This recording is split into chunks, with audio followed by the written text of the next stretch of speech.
Ah, you've returned.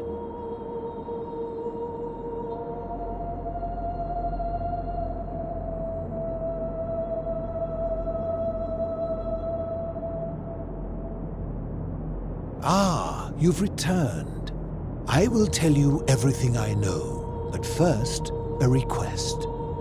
I've been living down here alone for many years, with nobody to talk to but myself. The one thing I long for above all else before I die is a good philosophical argument with somebody astute. I'm hoping that person is you. Let us find out with this simple question. Have you deduced the name of the god responsible for the Golden Rule? You have much to learn. It's best if you figure it out on your own. Come back once you've made progress.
You carry the gift of Prometheus in your hand. Remarkable.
can't believe she is dead. Fabia, I mean. She walked into that empty shrine, and the next moment she is lying dead under a pile of rubble. The gods are cruel and unjust. She was like a daughter to me. I'm sorry, friend. It's not right for me to lay my burden upon you.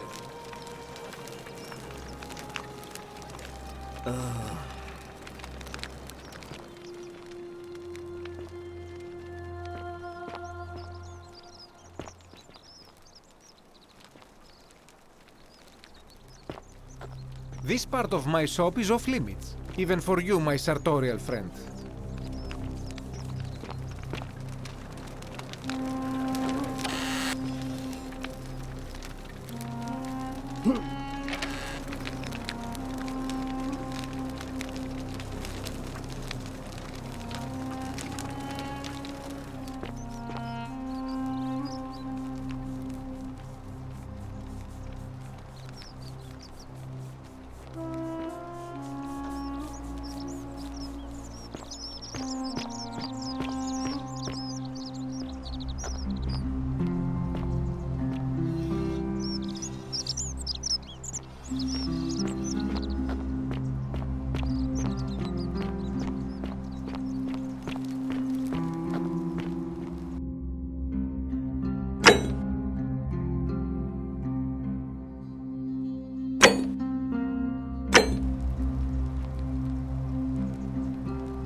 Stop right there. I'm looking for Tiberius Quinctius Crispus, otherwise known as Quinctius. Do you know where he is? I'm not sure I believe that, so allow me to explain something to you. I am here with orders from Emperor Nero himself to find and execute the cultist Quinctius for terrible crimes against the Empire. So, if you tell me the truth, I will allow you to live. But if you lie to me or otherwise obstruct the Emperor's business in any way, I will put this arrow through your chest. Is that understood? You are not off to a good start. When I ask you a question, I expect an answer. Is that understood? Thank you. Now tell me, who are you people, and what is this place?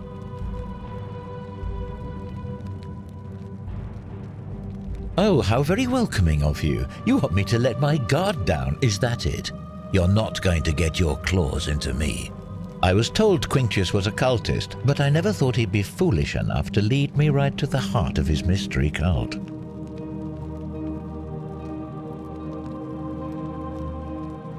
Oh, don't play coy with me. I don't care if you're worshipping Bacchus, Magna Mater, or Christ. You lot are all the same to me. Always sneaking off to your secret sanctuaries, indoctrinating each other with your little mantras. The Emperor may have tolerated your activities up until now, but after what Quinctius did, those days are numbered. You say that, but if you're not a cult, then why go to such great lengths to keep this place a secret?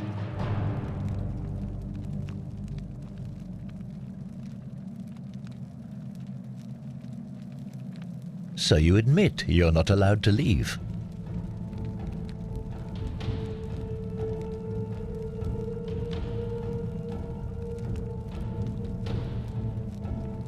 That sounds an awful lot like a cult to me. And I saw the inscription saying, "The many shall suffer for the sins of the one." I take it this is some kind of mantra you all believe? You've clearly been indoctrinated into this nonsense. Now tell me, where did you lot get enough gold to make all these statues? You lot are practicing human sacrifice too. You people disgust me.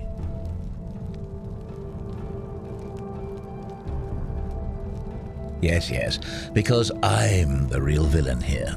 It's all clear to me now. The secret sanctuary, the indoctrination, the mantra, the human sacrifice. You're cultists. There's no doubt in my mind. What baffles me is how a person can believe in something with such zeal. They just can't see what they've become. However, you still have a chance to redeem yourself by telling me where Quintius is. Do not waste it.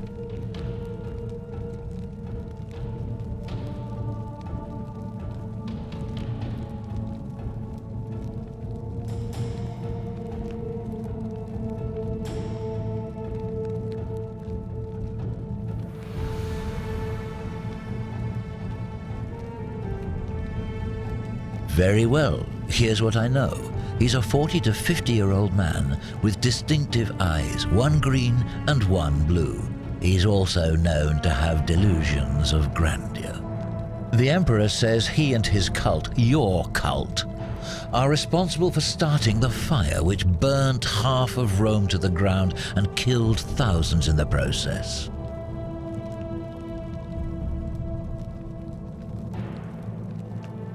Who are you to challenge what the Emperor says? Were you there? Do you have spies and scouts all over Rome, like he does?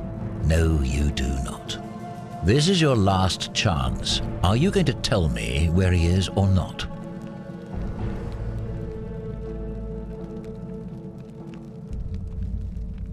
Then you're of no use to me. Do you have any last words?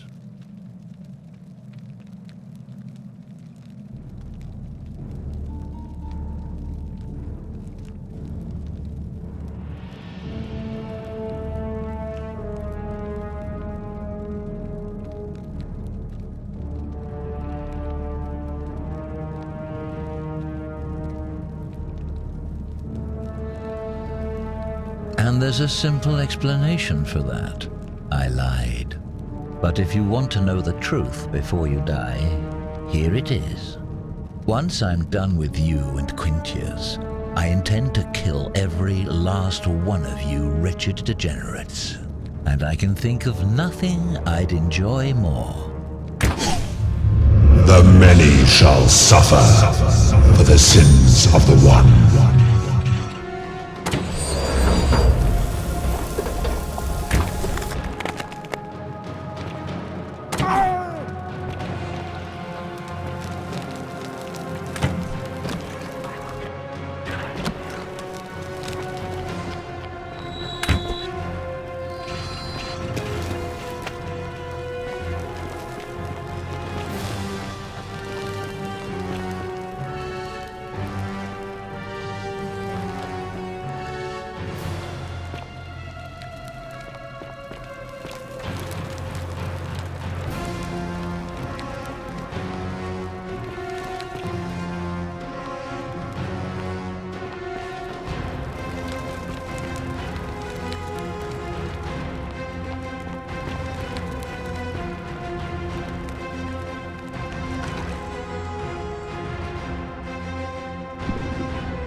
Stop right there.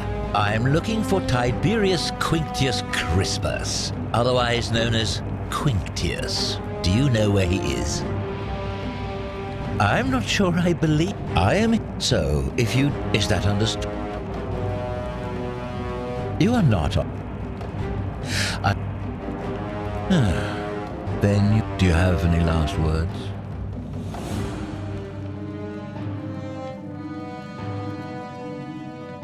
As a matter of fact, I do. Once I'm done with you and Quintius, I intend, and I can think of nothing. The many shall suffer for the sins of the one.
Stop. I'm... You... Do you have any last words? You'd squander your last words on an empty threat. Now it's my turn to tell you something. Once I'm done with you and Quintius, I intend to... and I can think of nothing. The many shall suffer for the sins of the one.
many shall suffer for the sins of the one.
Salve, friend. Mind telling me who you are and what you're doing with that bow on your back?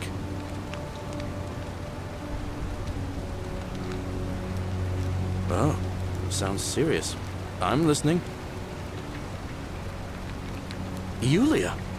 Oh no. All right, I can do that. But how did you... All right, of course. I'll make sure this gets to him. I'll go. But once I'm done, I'll need you to tell me how you know all of this.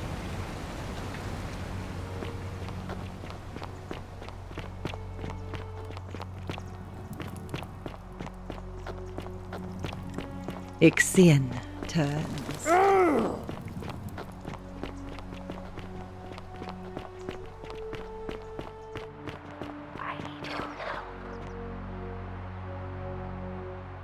A new face. Ave, and may Vesta watch over you. I'm Equitia. To what do I owe the pleasure of this visit? See you again soon, I hope. Keep an eye out for Scintilla, would you?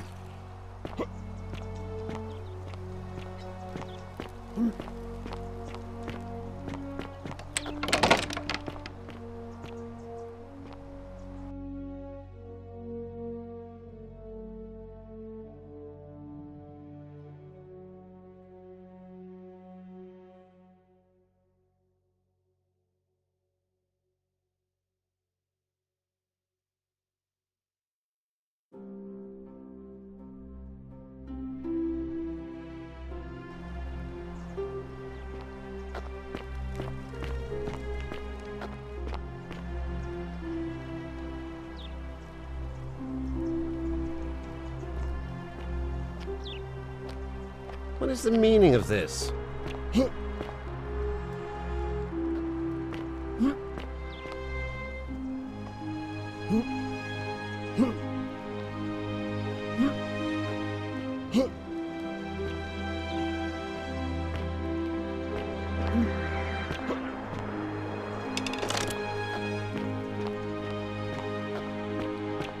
What is the meaning of this?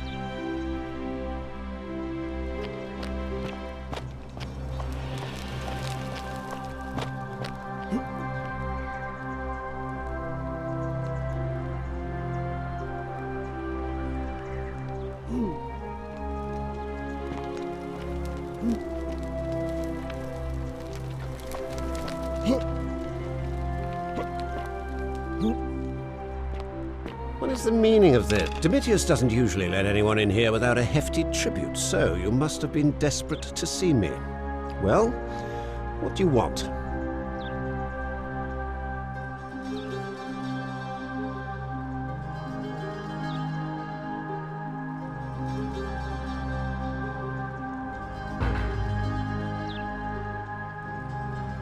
My name is Marcus Malleolus Gurgis. You seem to have confused me with someone else.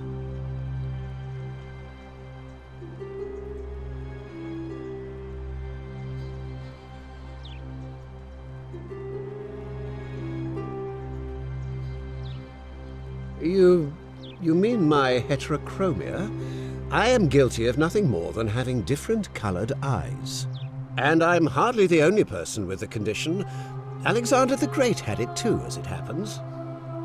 I like to think it is simply the way the gods have chosen to mark a natural-born ruler. Nothing more.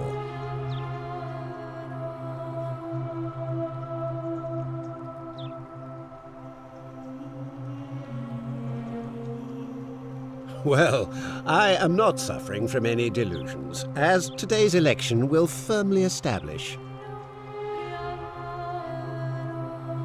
Unlikely, because it simply isn't true. Now, was there something else you wanted?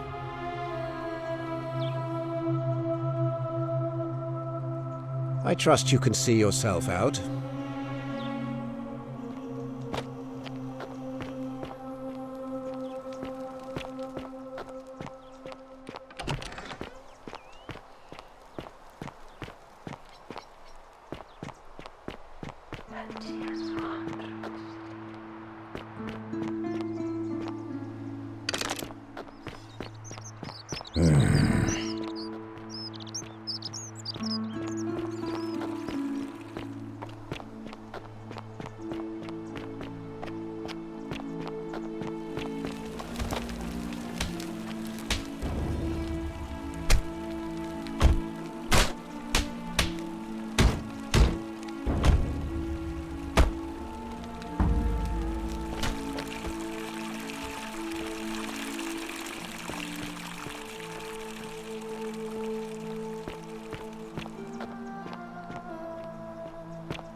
You there! I'm sorry to trouble you, but I couldn't help but notice that fine bow you're carrying. No idea how you managed to get your hands on it, especially in the light of our dear old magistrate's ban, but I'm impressed. And before you ask, no, I wouldn't dream of trying to buy it from you. I have no use for a wooden bow myself. But I would like to propose a joint business venture of sorts. Tell me, do you have any idea how people here end up as golden statues?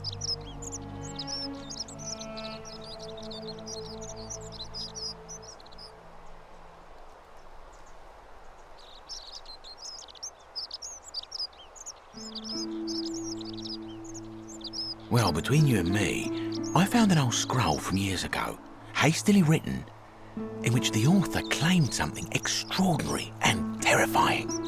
He wrote that when the golden rule is broken, statues spring to life all over the city, wielding golden bows and begin firing golden arrows at the inhabitants.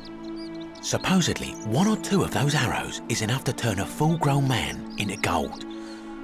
Now, of course, that is a travesty, a terrible, horrible waste of human life which has to be stopped. And yet, on the other hand, I can't help but think of a tale told by that Greek fella Aesop, the goose that laid the golden egg. With the ability to transmute organic matter into gold, one could create infinite wealth. Use your imagination, golden animals, insects, trees and plants. The Midas touch without the drawbacks. We are talking riches beyond imagining. And And even if we were to split all those riches between the two of us, half of infinite wealth is still infinite. Interested?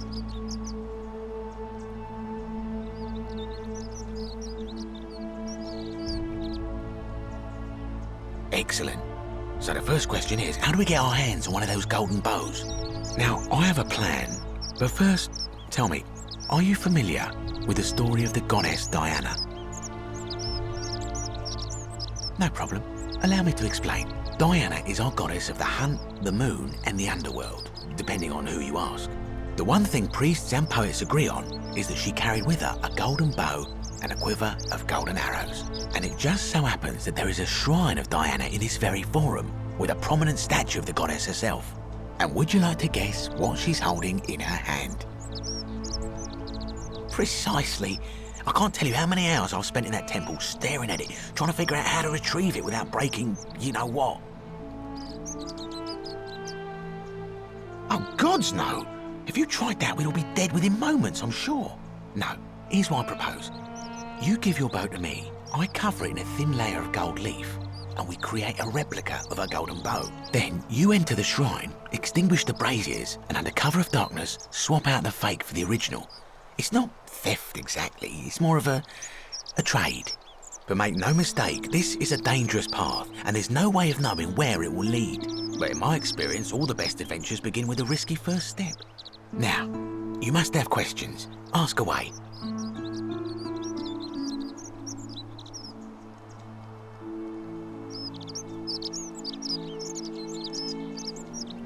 Because the gods would see you, of course, hence my proposal.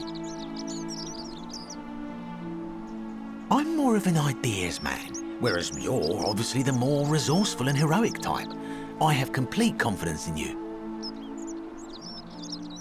When Prometheus stole fire from the gods and became a hero to all mankind, do you think he was worried about the danger?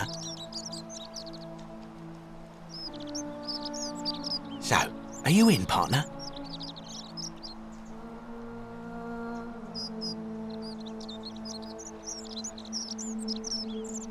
Wonderful.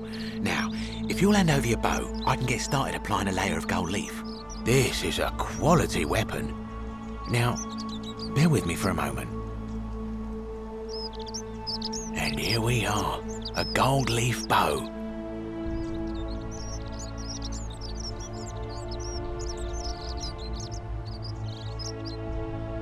Now I've gone and unlocked the Shrine of Diana for you, so as quick as you can, head on inside. It's just at the end of the street on the left. May the gods not watch over you.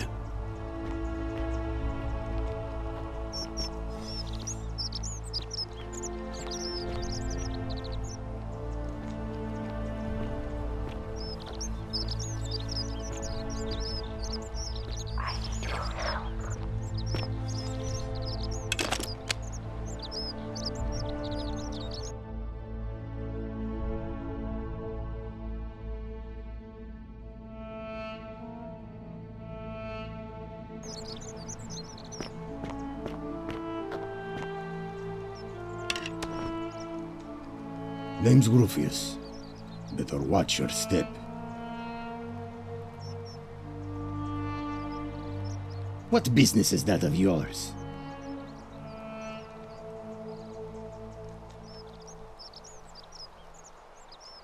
Willow bark. And this will work? Oh, thank God. Finally, some relief. This is what I've been praying for. Maybe God hasn't abandoned me after all. Thank you. I've been in a lot of pain lately. The rheumatism, these cursed statues always watching, and the crisis of faith. It was too much. Started messing with my head. This is exactly what I needed to set it straight again. I owe you one. Meliodas. Not sure I trust Sentius. Couldn't even protect his daughter in a city without sin. How's he going to protect us?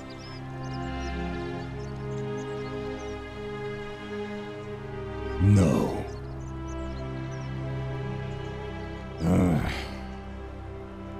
Who do you want me to vote for? Fine. I'll vote for Sentius. But no more favors. We're square. I'll tell...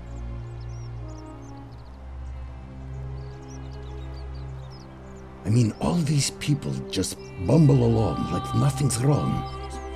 Well, we're one bad decision away from being wiped out. Like the last lot of people who lived here.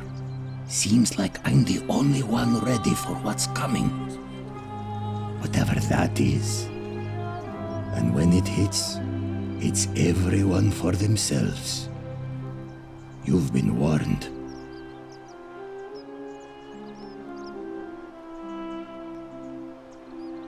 I don't know. But did you ever get the feeling some of these statues are watching us when we're not looking? Like they're waiting for something. I don't like it.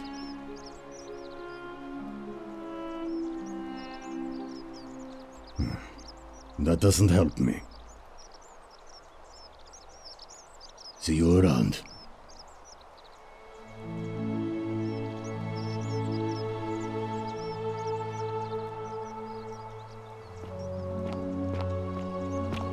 Welcome. Feeling all right? That's a shame. Thanks again for saving Yulia's life. Apollo smiles upon you.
Is that you, partner? Do you have the bow? Wonderful. Just go ahead and slide it under the door for me and I'll unlock it for you.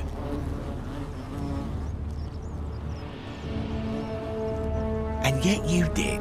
And now, here we are. With me out here and you in there. Until you give me my bow. No, technically, I never said that. I said, if we were to split all those riches between the two of us, infinite wealth is still infinite. It's hardly my fault if you can't tell the difference between a hypothetical and a promise, now is it? Oh, I do love a good loophole.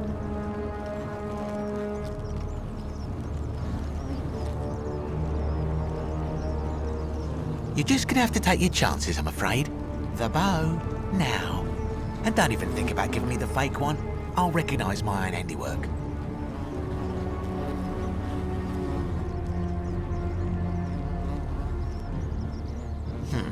I would reconsider my position quickly if I were you. I'm not sure if you noticed, but you're stuck in there with a hornet's nest, and they can be rather aggressive toward intruders. You know, some say it takes 27 hornet stings to kill a man, but I always wondered how anyone could have known that. Let's find out if they were right, shall we?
My beloved Galatea, I write this so that one day, when we're finally together, you will understand what I've done and why I had to do it.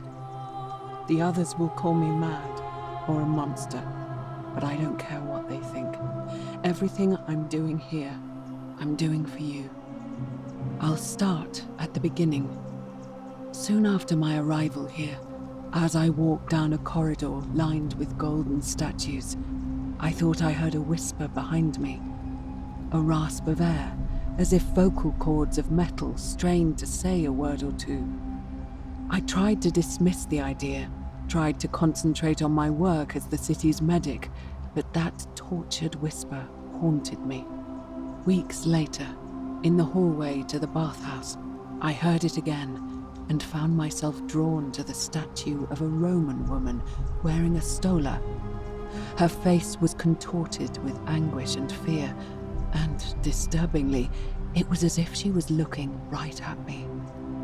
As I walked past her, I heard that strained whisper again, and turning back, I discovered that even though I had moved, she was still looking right into my soul.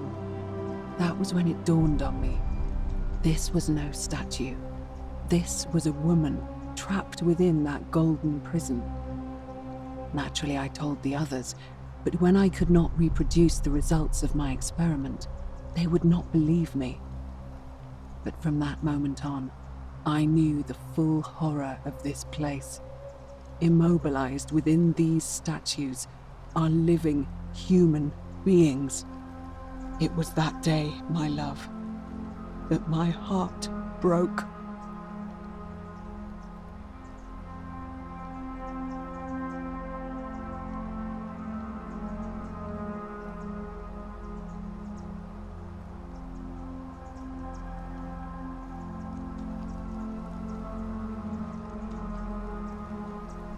My beloved Galatea, I write this so that one day, when we're finally together, you will understand what I've done and why I had to do it. The others will call me mad or a monster, but I don't care what they think. Everything I'm doing here, I'm doing for you. I'll start at the beginning. Soon after my arrival here, as I walked down a corridor lined with golden statues, I thought I heard a whisper behind me. A rasp of air, as if vocal cords of metal strained to say a word or two. I tried to dismiss the idea, tried to concentrate on my work as the city's medic, but that tortured whisper haunted me. Weeks later, in the hallway to the bathhouse, I heard it again and found myself drawn to the statue of a Roman woman wearing a stola. Her face was contorted with anguish and fear, and disturbingly, it was as if she was looking right at me. As I walked past her, I heard that strained whisper again, and turning back, I discovered, even though I had moved, she was still looking right into my soul. That was when it dawned on me. This was no statue. This was a woman trapped within that golden prison. Naturally, I told the others, but when I could not reproduce the results of my experiment, they would not believe me. But from that moment on, I knew the full horror of this place.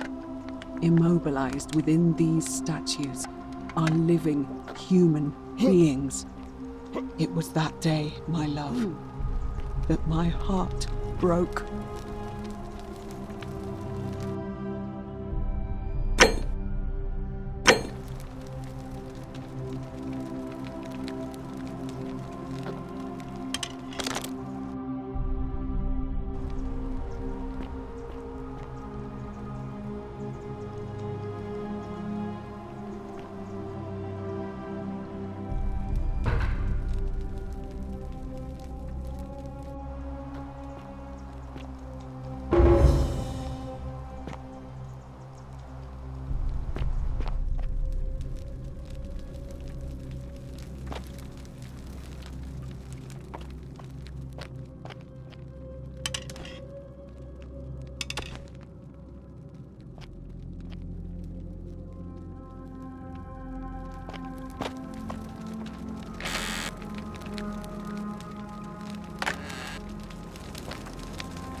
You're not supposed to be here.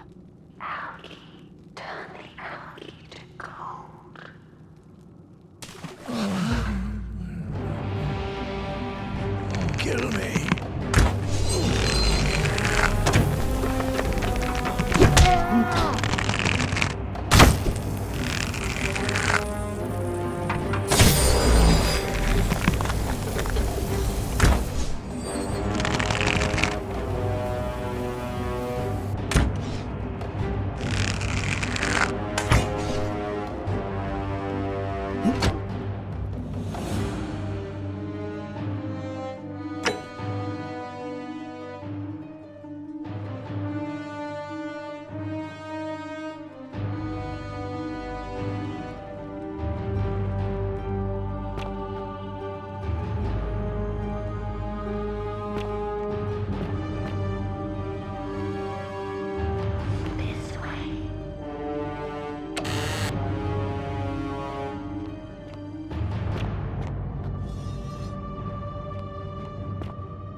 My beloved Galatea, after I learned the terrible truth about the golden statues, I wandered the city as if in a nightmare. What must life be like for these poor souls, entombed in gold, but kept alive somehow? Trapped in their own personal Tartarus, consigned to eternal torment, too horrific for any sane mind to comprehend. I tried to offer them what small mercies I could. I began to talk to them, to keep them company. I'd imagine backstories for them, give them names, and tell them of the world, of the histories and stories I'd learned as a child. As the others became more concerned by my charity, I sought solitude from them, preferring the company of my tormented charges. Discovering a way into the abandoned palace, I began to spend my days walking its halls and sharing with its occupants ancient tales, my mind turning to those of Apollo and Daphne, Perseus and Medusa, and Pygmalion and Galatea. Pygmalion, the sculptor who fell in love with a beautiful statue, and who, praying to Aphrodite for aid, discovered that his beloved Galatea had come to life. It was then that I heard you whisper to me, Galatea. Forgive me. I know that is not your real name, just one I have borrowed from a story. But when I turned to look at you, I saw the most exquisitely beautiful woman I have ever known. Your face, forever frozen in a look of haunting sadness. Our meeting gave me new purpose. To bring you in your golden prison, so that I might one day hear you speak, not just whisper your true name to me. So I gathered tools for the long and difficult task ahead, barred the doors to this place, and set to work.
My beloved Galatea, my attempts at freeing these souls from their golden prisons have not been going to plan. My first charge was a Greek woman who I called Iodame after the Athenian turned to stone by Medusa. Drilling through the gold that encased her, I was vindicated by the discovery that beneath half an inch of gold, which is so rigid it must be some kind of alloy, was living flesh. Unfortunately, this golden alloy seems to have fused with her skin, so removing it exposed the sinew and muscle beneath and appeared to cause her great pain. At first, I braced myself, expecting that inflicting such pain would break the golden rule, and yet, somehow, it did not. It seems whichever god is responsible for imprisoning these poor souls does not care about their suffering at all. They are forsaken. Undeterred, I pressed on, working late into the night, attempting to remove the golden layer that encased her as delicately as I could. Eventually, I was able to free most of her body. When I released her from her restraints, her first act was to lunge for my throat, clawing at me with all her strength and those sharp metal talons. This was my thanks for trying to save her.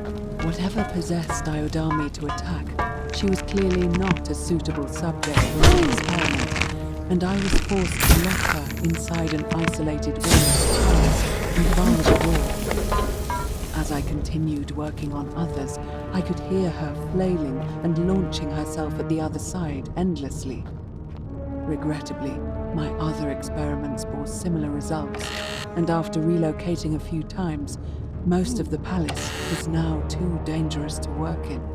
Still, as much as my heart aches to know that you're suffering, I cannot risk attempting to undo you. Not until I have perfected a method that will bring you back to you, whole in both mind and body.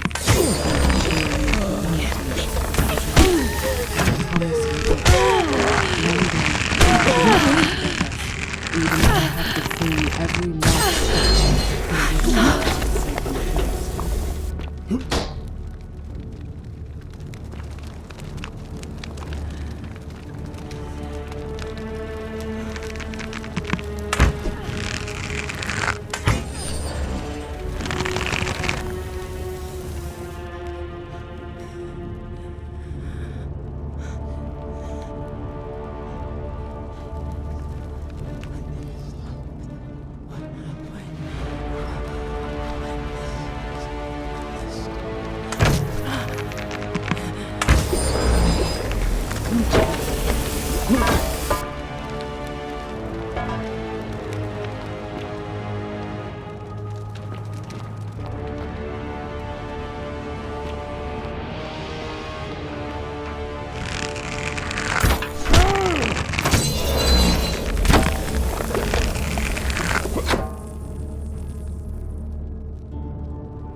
And you must be the wretched snake who broke into my palace and disturbed my experiments. And worst of all, look at what you made me do to her. This never would have happened if you just stayed away. You're going to pay for that.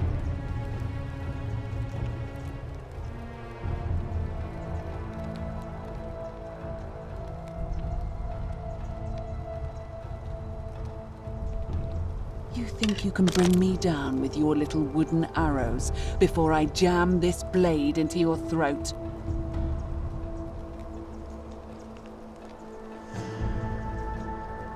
What? How? That's impossible. You're trying to intimidate me.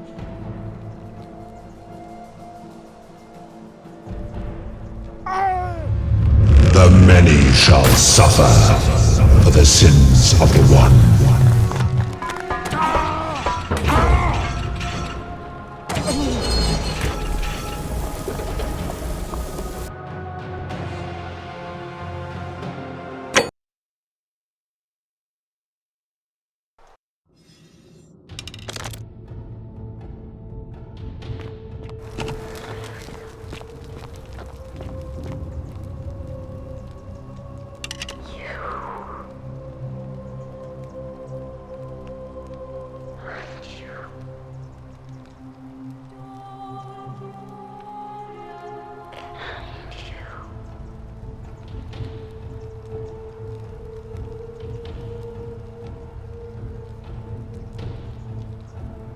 And you must be the wretched snake who broke into my palace and disturbed my experiments.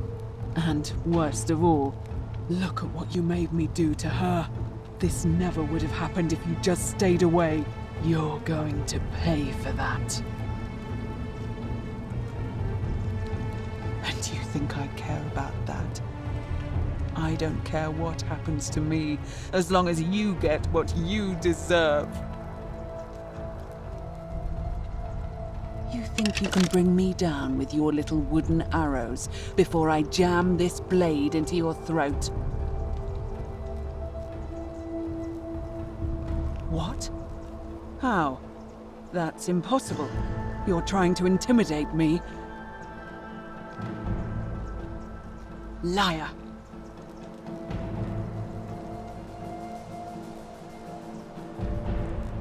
Really? I'm not sure I believe you. But if you can undo this mess, I'll give you the key to my old medical chest in the Shrine of Apollo. I imagine it would help Lucretia ease the suffering of those still in the city. But if you're lying to me, I'll break the golden rule and kill you and everyone else in this city. Understood?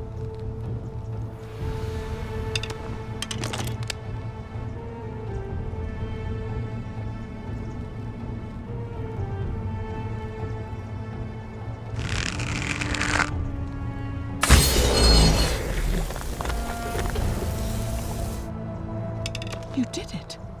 You took away her pain. I don't know what to say.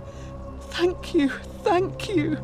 I swear I will never harm her again. I swear it. I'll stay here to keep her company. But these poor souls, what can be done for them? I've tried everything I can. I fear the only one capable of releasing them properly is whichever god doomed them in the first place. In any case, I must honor our bargain. Here's the key I promised you. It opens a chest in the Shrine of Apollo. I believe there are a few things in there which may be useful to Lucretia.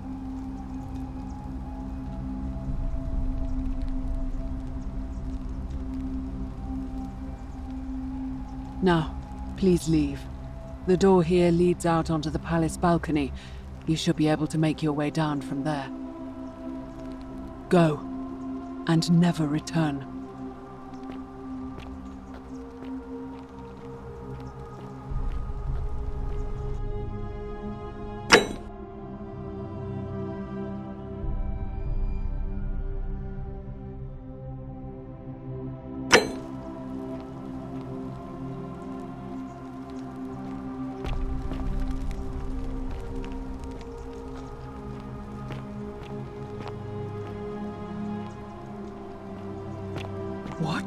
Are you still here?